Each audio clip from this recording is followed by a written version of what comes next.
சென்னையில் போராடி வரும் தூய்மை பணியாளர்களின் கோரிக்கைகளை ஒரே நாளில் நிறைவேற்ற முடியாது என கூறியுள்ள நகராட்சி நிர்வாகத்துறை அமைச்சர் KN நேரு, வடமாநில தொழிலாளர்களை தூய்மை பணியில் ஈடுபடுத்த இருப்பதாக பரவும் தகவல் தவறானது என தெரிவித்துள்ளார்.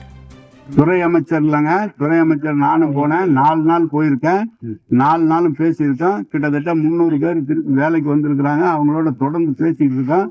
நீதிமன்றத்துல வழக்கு இருக்கிற காரணத்தால் அந்த வழக்கை முடிச்சுட்டு அவங்க வரேன்னு சொல்லியிருக்கிறாங்க. நேற்று கூட எல்லா இடத்துலையும் பேசிட்டு தான் வந்திருக்கோம். தலைவர் முதலமைச்சர் அதை சுமூகமா தீர்க்கிறதுக்கு எல்லா ஏற்பாடும் செய்து வடமாநில தொழிலாளர்களை துப்புரவு பணியாளர்கள் இறக்க போறதா அதெல்லாம் ஒண்ணும் இல்லைங்க. அதெல்லாம் ஒண்ணும் இல்லை. நம்ம மாநில தொழிலாளர்கள் எல்லாம் தொழிலாளர்லாம் நம்ம ஆள்கள். அவர்கள் கேட்கிறாங்க. கேட்கிற பிரச்சனை எது முடியுமோ அதை செய்து கொடுத்து சொல்லி முதலமைச்சர் சொல்லியிருக்காங்க. துப்புரவு பணியாளர் என்பது நாடு முழுவதும் பிரச்சனை. அது தலைவர் பார்த்து முடிவெடுப்போம், நாங்க பார்த்து முடிவெடுப்போம். இவங்க சொல்றது மாதிரி ஒரே நாள்ல செய்யற